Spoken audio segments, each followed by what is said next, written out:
everyone, this is Cody Lee of BlackCatBooks.org, author of I, the Dragon, Cruel and Beautiful, Rabbit Hole, Lord Frey, and the upcoming Jaw of the Dragon. So I have a bone to pick with one Slippy Toad, okay? One of my first accomplishments of this year, of 2023, is sitting at home playing Star Fox 64. I meddled Corneria, I meddled the asteroid field, I didn't meddle Katina because Katina is a piece of shit, I didn't meddle Sector X because Sector X is a piece of shit, or specifically the warp is hard as nails to pull off in the Switch version because of the Pro controller and how you can't like shoot and break at the same time. It's ridiculous. And now to Titania, which I meddled easily, and I actually had to pause the game to talk about this specific instance because, you know, I love Star Fox 64. It's one of my favorite games of all time, but there is one specific thing that really got my goat this playthrough. It's not something I always trigger. You actually saw this on stream last time I played this, that like I prevented it from happening, but that is in fact Slippy's infamous slapdown onto Titania at the hands of like the super robot thing that destroyed the space base. So for those of you who aren't aware, Slippy Toad is a piece of shit. Like, he sucks. Like, Slippy is by far the worst pilot in Star Fox. I can't imagine how this guy ever got on the team other than like pure nepotism on the part of being like Fox's best friend, allegedly. So Slippy's on this team where he clearly doesn't belong. He's always getting into trouble. He can't get out of basic situations. And what's more, the guy brings everything on himself. When you go to a space base, okay, when you're going to destroy this base, discover the entire thing destroyed before you even get there, and then you confront the super robot that did it, your first instinct should not be to let Slippy Toad handle this, okay? I don't know what he was thinking. Like, this guy, let me handle this, goes for the kill and gets slapped down. He doesn't even fire a shot, right? Like, typically what he does for like 90% of the game is kind of like sit back and let you handle things. Or, but the other 9% of the time, he's getting chased by something or almost getting shot down. He's worthless. He's only good for like analyzing bosses, which he can do for some reason. But Slippy just, let me handle this. Immediately gets blown the fuck out. Immediately just gets smacked down to Titania onto like the most arid, disgusting, despicable planet imaginable. Like, General Pepper straight up says this, is that like, this area is complete trash. Don't go there.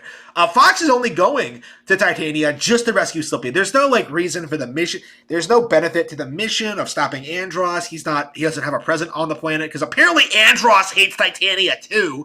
But like, Slippy is there because, you know, Fox is going to save Slippy because he's a bro. And not only that, keep in mind, Fox actually bills General Pepper for this. So Slippy's incompetence is getting General Pepper billed for something that doesn't have anything directly to do with the conflict at hand. Like, Slippy legit could get Star Fox into a lawsuit over this. So, okay, so what happens? The thing is, you go down to the planet and you're blasting guys, you're blasting them left and right. You're doing all this stuff, you know, the typical Star Fox stage. You're in a tank. It's nowhere near as good as like the Macbeth stage, but like, it's not a bad stage at all. I know I've ragged on it in the past, but like, if there's anything bad about it, it's like, you know, not having a multiple path and like the aforementioned like Slippy situation. Like, Titania is just a level that story-wise did not need to happen.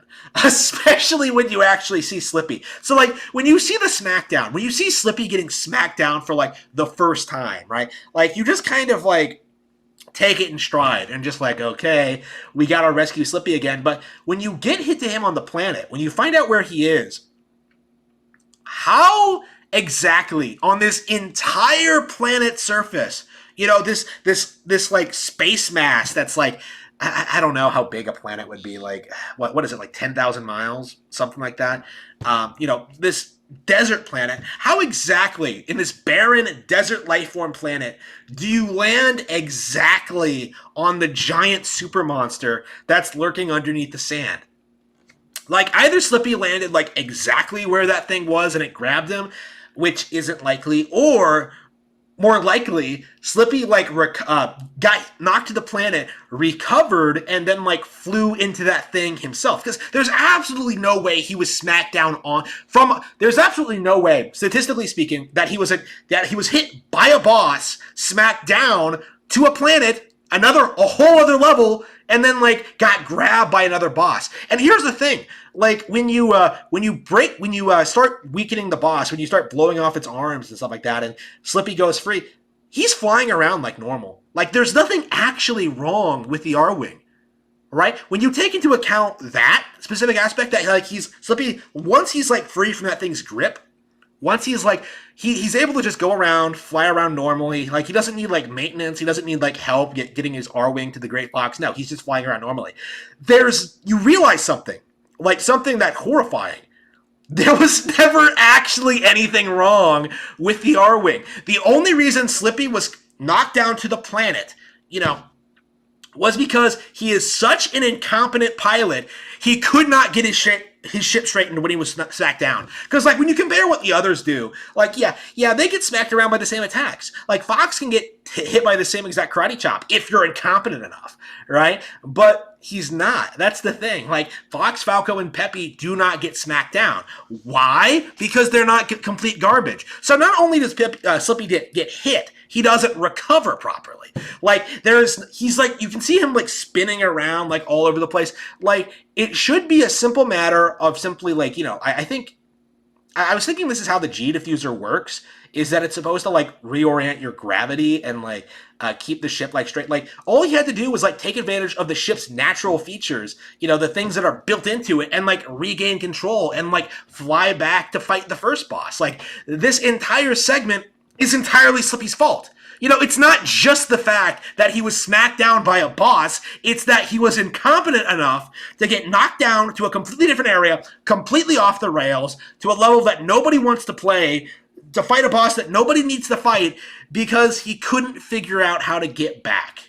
That is Slippy Toad. It's not just the fact that he couldn't handle the boss. It's the fact that he let us down this path that we really did not need to go on. Like there was nothing stopping him from coming back on his own at all. You see Peppy and Falco like flying around like themselves with no issue. Like there is no reason, no excuse for Slippy Toad not to have escaped Titania's atmosphere on his own.